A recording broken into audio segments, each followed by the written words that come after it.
The U.S. will continue now pumping oil like never before, like he put it. These executive orders and policy reversals have significant implications for various aspects of American life, including immigration, climate change, energy production, and more.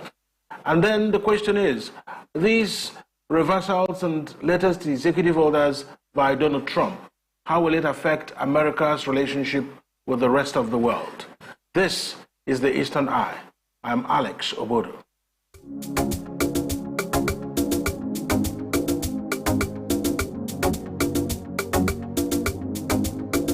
Welcome to the Eastern Eye here on Afia TV. It's a program that x-rays the political, social, and economic developments around us. Joining me tonight is Dr. Ambrose Iboke. He's an international affairs analyst. Thank you so much, Dr. Ambrose. I'm seeing you for the first time this year. So, Happy New Year is in order. Yeah, it's in order. And Happy New Year to also our listeners and our audience. So, let's get right into it. Donald Trump is taking the oath of office for the second time, and just one of maybe about the only person who's been able to do it. Lost an election, came back after 4 years to pick it right up. And he didn't mince words, really, just right in the presence of Biden, just beside him on the right, Biden and Harris. He was just saying a lot of things during his inaugural speech. Let's just take a look at that inaugural speech, the things he had to say. Cancel this, cancel that, and just he didn't hold back. You expected that, or did you expect it? I expected it. So anybody who said they didn't expect it was not saying the truth. Donald Trump has been known always for being just straightforward with his talks. He lacks diplomatic niceties, so he's not into sweet talking. So he says it the way it is, and even uses some rough languages, sometimes some street language that does not define the office of the president. But one thing what you will not take away from the guy is that he gives results. In his first tenure, America was better for it. In his first tenure, he did so many things. I know America, especially through the Democrats, have been fooling the world a lot in many things, like LGBT rights, climate change. The whole hype about climate change and the propaganda on that climate change and the politics of climate change is actually a huge lie. The world is not as threatened as what they let us to believe, because right there in Europe, they are using their coal. They're still powering some of their electricity with coal in Europe. They're powering their gas with coal. Their heating systems and all those things. While here, for example, in Enugu, where we are, our coal is lying almost idle because we signed one agreement called the Kyoto Protocol. What are we doing with that? No, there's no developing nation that's supposed to be part of that climate change agreement. And that is how we have been fooling ourselves. And therefore, when he came, how can you say we should cancel oil? Crude oil? Do you know how much billions of dollars investment goes all over the world? What of the countries like OPEC? So you allow technology. There was nowhere in the world, in the history of technology and innovation in the world, where you cancel an existing technology waiting for another technology to take off. It's not done. Technology is natural. When you need technology and there are, benefits for it, it's gradually, outlives, the old technology gradually outlives itself, and then technology takes over. It's natural. The old technology dies naturally. But this one, they have been forcing us to do away with our technology. So I expected to have hybrid cars, expected to have electric cars, going side by side until it becomes so popular. But what we have is very expensive technologies that are bringing to us. The solar, the inverters, the battery, they are very expensive. And they are bringing, so he's not ready for those kind of shenanigans. And the last time you opened all the coal mines in Dakota and some other regions, and so he's not interested in these things. And also, Donald Trump is not interested in being the police of the world. The United States always wants to be the police of the world. He's not interested in being the police of the world. The United States is losing money. They're not concentrating on domestic affairs. They're always in foreign, poking their nose in where it does not concern them, trying to install presidents in different countries, trying to sabotage economy, like all kinds of things. And most of these things they do in foreign land do not benefit the American people. It benefits the bourgeois, the capitalists in America, in the United States. Let's take a recent example. The war in Ukraine. Just last year, they voted over, first of all, there was a 40 billion, then they later voted 60 billion. Over $100 billion have been spent in war in Ukraine. Those money, where did they go to? They went to the capitalists, to people producing arms, to the people providing logistics, to people doing all kinds of things, to people who are the lobbyists, to the people who are, having mediators and all those things. Do you know how much over $100 billion could do for the American citizens? America has decayed infrastructure everywhere. Some of their rail systems are 100 years old. Europe and Asia, like China and other countries, have sophisticated new systems. A lot of Europe have upgraded their system. America is still, their public infrastructure, most of their public infrastructure are old. But they keep on frittering money away. So this man is not ready for that. And that's why I said America first. So, I mean, he kept repeating that it will make America great again. And he was quite forward on the LGBTQ rights. He said that there are only two genders, male and female, as far as the American system is concerned. I mean, of course, we expected that he will take that stance. But did you expect it to make his inaugural speech? Yes, because this madness about the rights of LGBTQ has elevated itself to the height of insanity. Because one does not really understand what these people are pushing. They want to distort the natural order. They want to ensure that they push in their own this thing. To the extent that they are forcing developing countries that before they give them aid or grants or even loans, they must agree to the LGBTQ rules. Countries who don't agree are sanctioned. What kind of agenda are you pushing? So that is madness. And there are some certain people who have money to promote that madness. And they are funding people that make the policies. They are funding people that make the decision. They're even refusing an America that prides itself as a free society are forcing some people to kill into the LGBT madness. For example, a lot of the churches there who have the fundamental right to participate or not to participate are being forced to say that you cannot deny the LGBTQ members. So as a church, you said, okay, we are not into LGBTQ, and then they'll say you must rent your hall. You must render them service. If you don't, you close it. The same thing with schools. It's even gone to level of madness where a minor who does not have a right of say, a minor as primary school children are asked, what do you feel like? What are you comfortable with like in your lifestyle? You say, oh, I feel like being a male, or I feel like being a cat or a dog. And then you don't need to go, in fact, I think that is the UK, that you don't even need to go back to the parents to seek consent. That a 10-year-old or 6-year-old child can tell you, oh, I want to be this, and they implement it in school. So I don't know where they're going with that experiment. So either they're turning people to guinea pig. Meanwhile, in the same United States of America, where this madness is being promoted called LGBTQ, if you are not a traditionally married man or woman, you cannot be president of the United States. They won't vote for you. So while even countries like Europe, and some countries in Europe have adopted these freedom of expression in terms of America is still very strong. America that is promoting this madness and wanting to be exported, in their motto, in their country is "In God we trust." Yet they are trying to promote secularism. So there's a conflict of interest and some paradoxical reasoning in America that this man is saying, no, I am not playing to the gallery. I am not dependent. He was a billionaire before he came in, so he's not dependent on your funding and the rest. He knows how to exercise his power. People like Biden have been in politics for the past almost 60 years. So mostly they are perpetual politicians or professional politicians. But this guy, he's a businessman, and the way he runs his business, so he has his own mindset and he has his own way of raising his fund, and he's so determined, and that is why they are afraid. But again, they have come round again to now say that this man is a strong man.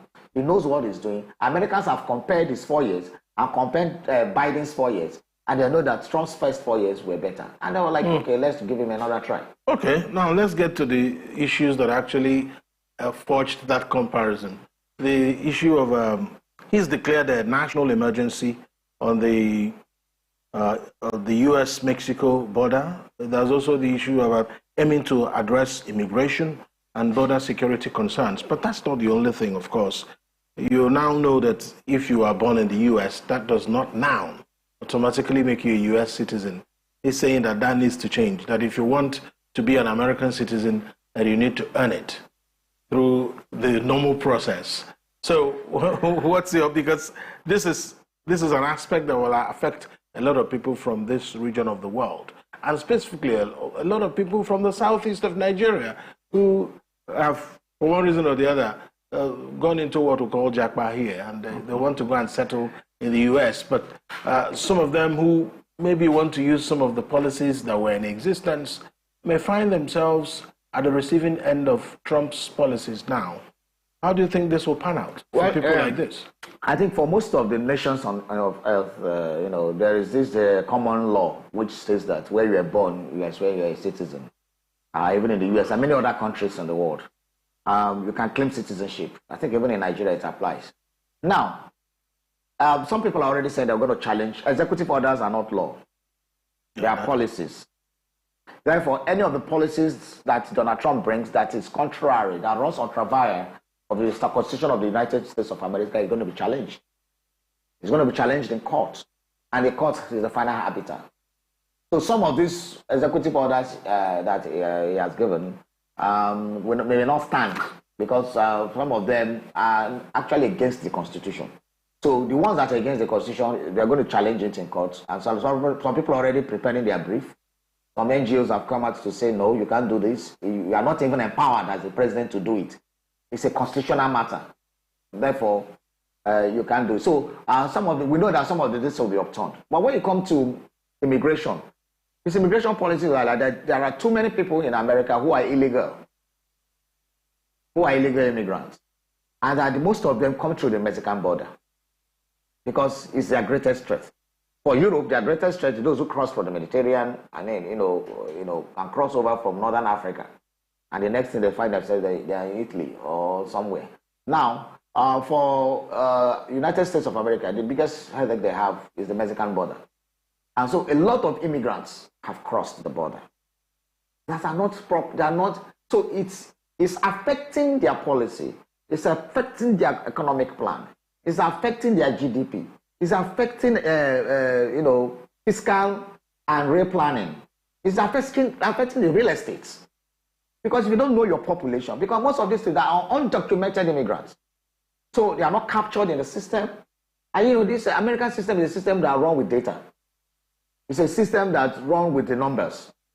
So if these people, some of them are just ghosts to the American government. They don't know them. So if you say, for example, in this county, there are 500,000 people, and you provide facilities for 500,000 people. Meanwhile, there may be 1.5 million people there sharing the same facility. So if it overstretches the infrastructure, it overstretches the facility. So what you see is that it disrupts the plan and smooth running of government. So what is saying is that these people need to leave. And then there is a policy that's the one they call stay in Mexico. There's a policy that when you're a Mexican, undocumented immigrant that entered, or you seek asylum as a Mexican and you're in the United States, while your asylum papers are being processed, you will stay in America. Okay. That is what is the practice now. You stay, and then if you are successful with the asylum application, you will stay. If you are not successful, you are sent back to Mexico. When you say no, it's not going to work that way. Stay in Mexico. You say, I'm going to inside the policy. No, if we catch you seeking asylum, you're not going to stay in Mexico. While we are processing your, if it's successful, we'll bring you over. If it's not successful, continue staying where you are. So it's a big problem. But I also think that the approach of Trump is not the best. Why do Mexicans cross over? They cross over because of poverty on the other side. They cross over because of inequality in the opportunities, just like Africans go there. Therefore, over the years, what has the United States done to help to make Mexico, for example, a city, a country that also thrives? That is what serious countries will do when you want to be serious on immigration. It's not about these things you talk about, building a wall and building all the barbed wires and putting electric current that will shock people and the rest. That it will not end. People will still take that risk. So I think the future where Americans, Trump, and they should bring that like a blueprint and try to see how do we support Mexico to grow economically so that the people will not be able to be attracted to migrate. What makes people migrate? Economic inequalities, better life, better earnings, inflow, and all those things. That's poverty. That's what makes people emigrate. So if those conditions are met in their countries, they won't go anywhere. Nobody wants to leave this country. You can go to for holidays and come back. So it is economic strangulations in most of this country, especially in Africa and Latin America, South American countries that make people want to go to Europe or want to go to the United States. The United States is not heaven. So it's not an abode where you dwell with God. It's just that they got their system right. So if you also help your next door neighbor and they want to make sure that they're not attracted. So your thought is that the U.S. should help Mexico to actually put some things in place to reduce the pressure in them trying to come over all the time, because they are the closest neighbors, apart from Canada, of course, because Canada is sorted, but Mexico isn't. It isn't. And that's the problem. A lot of people living below the poverty line. There are like a lot of people, poor people, having nothing to do. And you know that also that over some years, Mexico was also ravaged by drugs and all those things because of the same poverty. So what's the United States doing there? They just kept quiet. So it's time to support the system in Mexico, especially the border towns. If the border town is prosperous, then we live well. All right. People don't cross over. So let's talk about America's relationship with the rest of the world, because already some of the countries, especially in Europe, they seem to be adjusting everything, preparing for Trump's entrance. They are already feeling that they need to come to a place where they will prepare to meet Trump properly, in order not to be seen as having a standoff with him. And I was just watching something on TV the other day, and some of the manufacturers of cars are already positioning in a way that they wouldn't appear like they are confronting him. Because the perception in Europe is that Trump does not like to be confronted. And that, again, that you must put something on the table, because he's always coming to ask you, what is in it for the US? And once you start stuttering, he tells you the deal is off. So he keeps complaining that people are always coming to take from the US and they are not giving anything to the US. So the relationship with Europe is a bit awkward, as it were.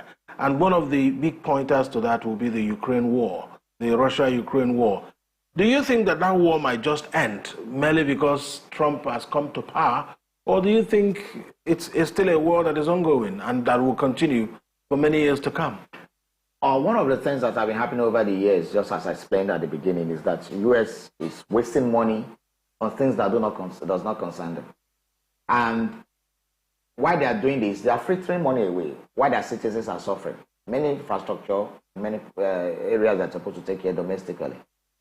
Therefore, and most of these things are businesses for the people in power, not for the American people. They are capitalists who own companies.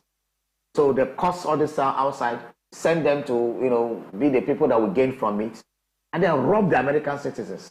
That is their own fraud. That is their own style of stealing. Because there's no name to call it. Okay, now they formed an alliance, a military alliance called NATO. The military alliance, the first time Trump came as president, Trump complained bitterly that the basic of NATO is being basically funded by the US. That their European counterparts are not paying their bills in NATO. So he threatened to pull out. Therefore, he also threatened to pull out from World Health Organization at a point, and I'm sure he will do it this time. And he pull out from World Health Organization. So this is a man who is a businessman, and he knows the power he's got. The American president is the most powerful president in the world, as in the current dispensation. Therefore, anybody who holds that position that realizes the power he possesses as the president of the United States knows that when he sneezes, every other person will shake. Just 2 days before his inauguration, he had a chat with the Chinese president. over TikTok and some other issues. That's correct. Now, when it comes to Ukraine war, we're coming to the relationship. When it comes to Ukraine war, that war is a war of attrition that was spurred on by NATO. And it's nothing but for pecuniary business gains. It has no value to anybody.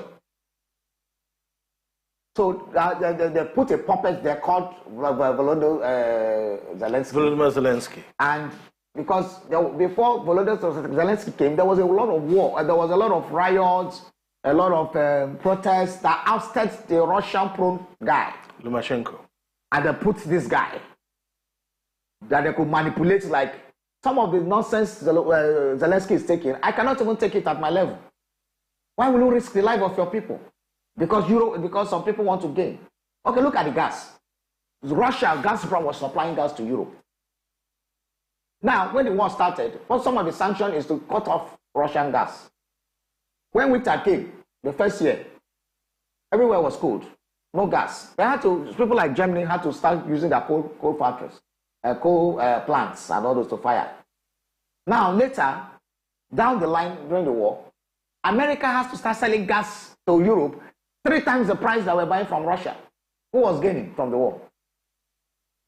So Europe, all of a sudden, didn't become equal partners anymore in NATO because they were not paying their bills. So they were looking to America to pay the bills. America was not dictating, so they became errand boys. So anything America wanted, they go to EU meeting. What is his name in France? Macron. We always agree. The German guys, we always agree. And then the British guys, we always agree. And then they run around, taking instructions from the United States. This time around, this guy said he doesn't want it. And he will stop the war. Why was the war going on? Because America is funding Ukraine. NATO is funding Ukraine. You are destroying a country. The next thing, you vote another money to rebuild the country. Who will rebuild it? They will send engineers and consultants. Then America will pay those consultants again and engineers to go and rebuild. They are helping Ukraine to rebuild. So it's business. All these things are business. And the financing and the prosecution of the war and all those things is being financed by America. So if the Trump administration cuts off the supplies of funding, the war will die a natural death. All right, so you referenced China in passing, and as you already know, it looks like America is a bit jittery about the stature of China. You already know that. They seem to be following America in what we call around here bumper to bumper economically. They have the workforce, and they have a very, very innovative technological base. But currently, President Trump doesn't seem to be easing off on that. He's saying that they're going to produce more cars in the U.S. than they have ever done. I mean, the way he was saying it was just amazing watching him make that speech. He says that their manufacturing will increase, this and that and that. And when you hear him say that, you know he's talking to China. He's telling China, you can't catch us. Or, well, even if you have, we're about to take off again. So do you think it's easier said than done? You know, during the campaign of Trump, the first time, one of the Republican, in the runoff to the Republican primaries, the first time, I've forgotten the contestant right now that was contesting with him for the primaries. He's a billionaire or businessman too. And he told him that you are the traitors in the United States, in their debates on live TV, that you have your factories in China. So what the American big businesses are doing is that China has very cheap labor, cheap technology. Everything is cheap. So what will take you like $10 to produce in the United States may take like $2 to produce or $1 to produce in China. So what do they do? Move their businesses there.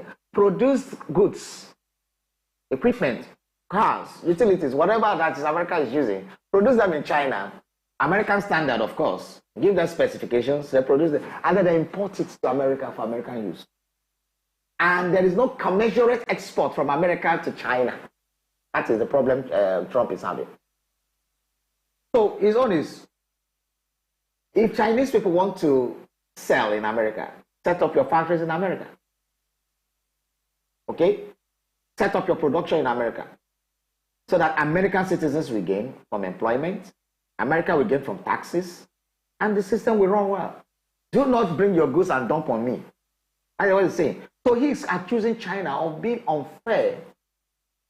But is it China's fault? It's not. So, it's the fault of the administrations, the past administration, and that is why he said he's going to correct it. If they got comfortable setting up their businesses in China, and by the way, it's not only the US that have been found guilty of this, if it's a crime, to hunt for cheap labor, because the essence of looking for cheap labor is to maximize profit, isn't it? And now suddenly becomes a threat to America's pride, America's ego, America's positioning as the police of the world and the leader, the global leader. So at the end of the day, it isn't China's fault. China seems to have understudied America properly, and they are moving fast enough to even breast the tape with them. So is it China's fault? No, it's not even actually about race to technology, sophistication, and the rest. But that's part of the issue. No, it's not even the problem. Because the issue they had with China and Huawei was purely about 5G. When it got to 5G, the Chinese already had something way advanced, and they were rolling out before the Americans were ready to do same. And America said, don't roll up in my town, in my state. See, no serious country allows its real manufacturing sector, rail sector to have unfair disadvantage over foreigners. It is only Nigeria who do that kind of nonsense. No serious country does it. None. If you do it, your local sector will go down. And that is why we don't have manufacturing sector in Nigeria. So serious countries protect their local production. Go out, sometimes give them aids, give them grants, give them support, whatever it takes to ensure that you're in business. There was a time Ford Motors wanted to lay off people. Is it General Motors or Ford Motors? I think General Motors wanted to lay off people. I know how much billions of dollars the American government gave them to leave, because they said 40,000 Americans will lose their job. That's how serious countries think. The effect of 40,000 people losing their job. It's better to sack the people that cost this thing, give them money to refloat, and then let them retain those citizens as workers. Now, if you allow, because of the thing look at Hunter Biden, the son of Joe Biden, the former president. Look at how he was caught immersed in businesses in China. These are the things they do. These are private business they are running in the name of America. Donald Trump is going to stop.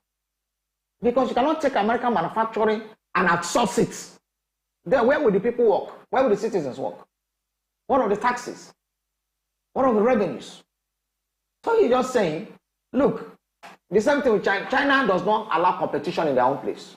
Let's leave this thing we are talking about. China does not allow it. You cannot come into China, you're a foreigner, or take Chinese this thing out to go and produce. It's not done in China. How many people do imports to China? How many countries import to China? When I say, Chinese representing imports. They don't do it. Even technologies. They banned a lot of them. Banned Twitter, banned WhatsApp, banned a lot of things in their own place. Since you must use the Chinese version of these technologies. Meanwhile, they are busy using their own technology, stealing people's national security and other things. So a man who knows what he's doing, who is not interested in the business, maybe because he's already a billionaire, maybe.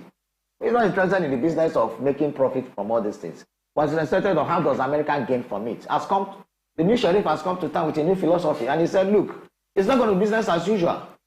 Absolutely. If you are telling me electric cars, how much does an electric car cost compared to a fuel driven by petrol?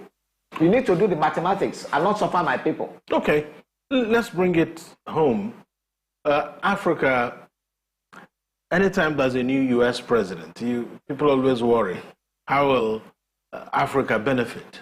Or how will the policies that are being rolled out affect the rest of Africa? And more specifically, speaking to the badge we have, Nigeria.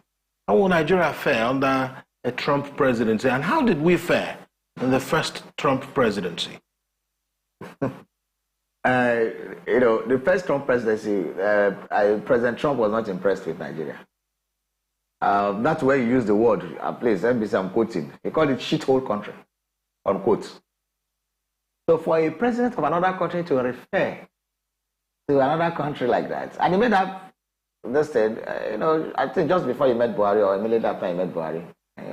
So he was not a fan of Buhari, so he didn't like Buhari's style and whatever. So he was not his fan. And his first tenure didn't benefit Nigeria. But again, I think it was the one that approved the sale of Tucano jets for fighting terrorism for us. That came during the presidency of Joe Biden. So Nigeria and United States of America have a long history. The first diplomat, in fact, we established diplomatic ties, opening the American embassy in Nigeria. 1st October 1960. Immediately after our independence, they opened after our independence in 1960. But just 8 years down the line, Nigeria and America started having issues. When the Nigerian Biafran War started, America said they were not aligned. They were not interested in joining any party. But America also funded some. Nigeria was expecting them to give them weapons and all those things. America didn't. And later, America started sending relief, food, and all this medical aid and all that to the Biafran side. And Nigeria was peeved. That topsy-turvy relationship. And then there was the OPEC crisis of 1973 also, where issues came. America was looking for new partners for oil and the rest. So Nigeria was also one of the partners they got and the rest. So they became cozy. Now, within that period again, issues happened. America was supporting the apartheid in South Africa. Nigeria was sponsoring the rebels, like rebels in Rhodesia, that is now Zimbabwe. People like this man that died, Robert Mugabe. And some other people that were even ANC, African National Congress. Nigeria was funding them. They were without Nigeria, South Africa would still be under apartheid. Nobody came to the aid of South Africa as Nigeria. We pumped, especially during the Murtala Mohammed Obasanjo regime, because Murtala Mohammed was pro-Soviet. And remember, there was this Cold War between Soviets and the Soviet Union and United States. That's right. So any country that was not fully US aligned was not, But Nigeria could not be fully US aligned because they didn't like what United States was doing in Angola. They didn't like what they were doing in South Africa. So a lot of things. Even people like the late Nigerian musician Sonny Okosin. If you listen to his song "Fire in Soweto," you will see a lot of these things happening, and that is why during Murtala's regime he went straight to Soviet. He became Soviet aligned, and because he was so pissed off with what was America was supporting. How can you be supporting evil? So Nigeria could not stomach that. So there was that. It took the first president when Murtala died. Obasanjo now became head of state. It was in 1978. It was the first time a U.S. president visited Nigeria. And that was President Jimmy Carter that just died last month, And that's why he became very good friend with Obasanjo. And you could see that he even had a service of song for him in Abeokuta. So you could see that was not the first time. And he started repairing the relationship. And we started having cordial diplomatic relationship. Remember, Zimbabwe got into independence 1980. As of 1994, South Africa also was able to be liberated. So that was the effort of Nigeria. We have had good relationship, but our relationship has always been in forms of counter-terrorism, oil. A lot of Nigerian African, I think some of the oil OICs, IOCs, International Oil Corporations. I think 2 of them from the United States, and they are doing well. I think Mobil and Chevron, they are there. And they have been among our JVCs. So, they have been here. And up to more than 25,000 Americans are living in Nigeria. And after UK, I think the next place that most Nigerians live is the United States. Right. So we have a lot of diaspora community there. And we have contributed a lot. Yeah. Well, we'll take a quick break. When we come back, I'll let you finish on this issue about what Nigeria stands to gain or lose under a second Trump presidency. This is the Eastern Eye. The program returns after this break. Stay with us.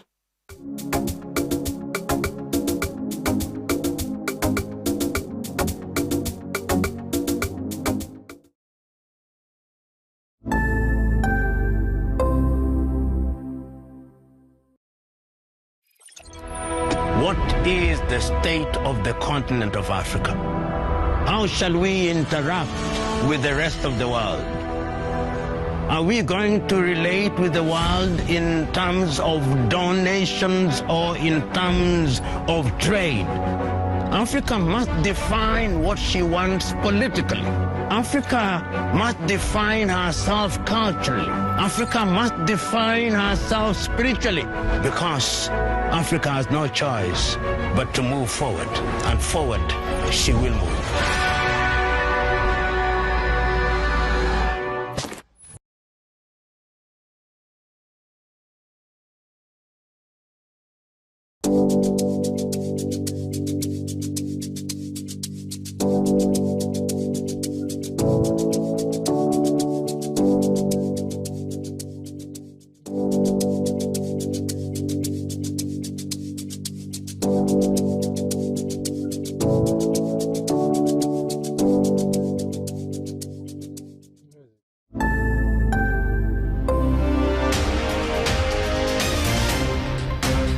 My name is Ubon Kings.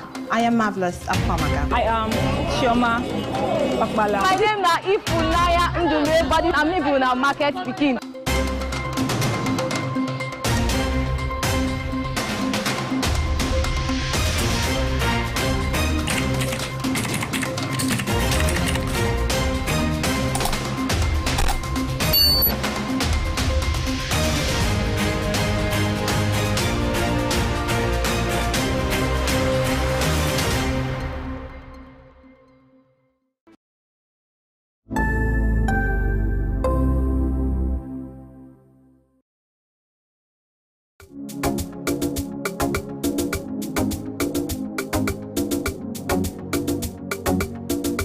You're welcome back to the Eastern Eye here on Afia TV, a program that x-rays the political, social, and economic developments around us. My name is Alex Obodo, and I'm still here with Dr. Ambrose Ibuke.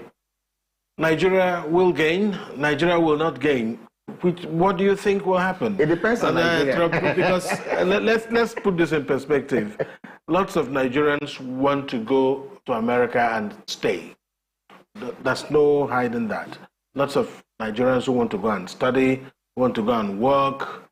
They're looking for greener pasture. Sure. But then President Trump doesn't seem to find that idea funny, that everyone want to leave their country to come to the U.S. And there are a lot of executive orders flying left, right, and center. But then the latest will be that, all right, if you don't have a proper, maybe you're not a resident, you're not a citizen, you can't just walk into America and have a child. And Yeah, the child becomes many a Nigerians citizen. did that actually. When your wife is pregnant, like 7 months, 8 months, you the person decide, flies there, decide to travel. and then you give birth in the United States. If the child becomes American citizen, then you bring the child back. You know, so I think he's frowning at that, and rightly so, because you know, a lot of things have been abused. You know, you wouldn't blame the man. The man wants to protect his country, and it's about selfish interests. Every country should be selfish about their progress. No country should be a charity organization or you know, a benevolent entity.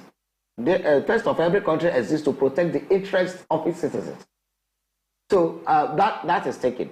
But I think it's also looking at tourists, illegal immigrants, those who are undocumented, having children in America that are now legal. The act in itself is contradictory. Then, whether Nigeria will gain, America will always need Nigeria's money. So Nigerians going there to study are funding their education system. Nigerians going there for medical tourism are funding their medical tourism. Nigerians going there to for holidays are funding. Nigerians buying properties there. So a lot of stuff. So Nigerians, now America needs Nigeria. One, as a strategic partner in the African sub-region. I'm even hearing that you know there was a problem between Barack Obama and Jonathan that time about Britain Africa Command when the Chibok gas issue came up, when American reconnaissance came in and all that. And so Nigeria has always been strategic partners in counter-terrorism, and that is why Tucano just were approved and were actually delivered to Nigeria. These are high-powered, sophisticated military hardware. So that underscores our and that is why even when Nigeria didn't get it right during the Abacha time, America supported bodies like NADECO and some other NGOs, some other pressure groups that time. That there were Nigeria was full of sanction, sanction Nigeria to the extent that the Nigerian head of state there could hardly move out. So that was because it was on the side of the Nigerian people. And in terms of this, but again, we didn't know the role America played finally, and then the issues of midwifing the military to hand over in 1999. America also played a very significant role. So America has always been deeply involved in issues in Nigeria. But again, over the years, for example, when Bill Clinton was the president of the United States, there was this thing developed called the partnership with Africa development called NEPAD. Yeah. Nigeria didn't take advantage of NEPAD. It didn't take advantage of it. I think it's the Partnership for Africa's Development. Yes. Yeah. We didn't take it. So there are so many other bilateral, multilateral agreements we have signed and relationship we have with America. I think we had a minister for NEPAD. His name was Abimbola Ogunkelo. Yes. It was one of Obasanjo was president. So how far do we take? Last time we also did, there was one time Obasanjo formed the business support group, all those things. So America needs to, needs Nigeria, but Nigeria needs America more. Therefore, we have to be proactive. We want to be sitting down here until America comes to ask us, what can we do for you? Can we start now that Donald Trump is on fire? Can we match his fire? I start saying, oh, look, this is what was going wrong. We are being stifled here. We didn't agree to this LGBT. This Samoa agreement or something that just was last year. And then we can start saying this Samoa agreement, neither the Christianity religion or the Islamic religion or the traditional religion agrees to the text. But somebody went to sign it on behalf of Nigeria, because they were coerced and the rest. So we can withdraw from those kind of notorious agreements. So more specifically, do you think that President Tinubu is more and better positioned to actually get a good deal with a Trump that is also a businessman? It's always about who gets the better deal. But I mean, if you, as a Nigerian president, you are before an American president, you won't have the upper hand. But one expects that you should leave that table with something tangible. Do you think that if there's going to be a meeting between President Tinubu and President Donald Trump, that Tinubu will manage to get a good deal for Nigeria? Oh, hopefully so, because if he does that, it is for the advantage of Nigeria as a country and Nigerians as citizens. But also, I look at it that Tinubu is an American man. He went to school there. He lived there for a long time. He worked for their own company for a long time, rose up to the high management position in an American company in Nigeria, one of the IOCs. Therefore, I would say that he's American probe. Therefore, he should use that advantage to, now start getting some things for Nigeria. And that is only what we can get. But again, we need to be proactive, because what the problem we have in Nigeria is that we relax. We are not proactive. We are reactive. So we wait for things to happen and then we start reacting. So what is our economic blueprint, for example? How do we tie it? What do we need? What are the things we are supposed to get from America we didn't get from Biden, for example? What were the things because of some notorious policies of the Biden administration that we didn't get? So those are the things we are going to look at. Then, can we have exchange program? Can we have technical, trainings? Can we have Nigerians going for, technical? Can we have Americans coming to Nigeria to train some Nigerians in terms of? Can we have exchange of technology, ideas, and all those things? Can we have technology? What we call can we backtrack some of our technology, backward integration? Can America come to set up some of those things here, so that can American factories come in instead of leaving? A lot of multinationals left in the last 2 years. How do we reverse that? Are there American companies that also left? How do we, empower that thing? And then some of the things we need. America basically is in control of the World Bank, so we can start asking, well, some of the things we need to do. Do we still need to take loan, or do we need to enter partnership with some of the things? Do we need to do swap deals with America? what is the need for America and what is the need for us. So some of those mutual benefits, because we have taken too much loans, for example. I'm hoping that Americans should not have World Bank approved loans. For example, Nigeria taking $700 million to go and distribute to poor homes. What is that? You know, those are not the kind of things we should be talking about. When we start chipping ourselves before this global community, that is what we get. So if we are taking infrastructure, if we are taking this, it should be to build the rail sector, to build the manufacturing sector. So exchange of ideas. Americans coming here, can we build some industries? Can we do some factories? Can we have homegrown technologies? Not the one you set up factories, then when boat spoils, you import somebody from the United States to come and fix it. That is not how to grow an economy. So these are the things we can start putting on the table for America. They need our oil, they need our money, they need our solid minerals, they need us.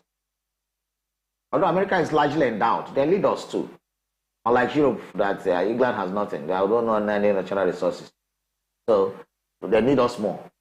But America also needs us. And then when we get our acts right, we're able to present something on the table that can have mutual beneficial relations for both countries. Absolutely. Dr. Ambrose Iboke, International Affairs Analyst, always a pleasure having you on the Eastern Eye. Thank you very much, Alex, for always having me on the show. And that's the Eastern Eye for tonight. Up next is Nka with Jumaibula Mashebu. My name is Alex Obodo. Good night.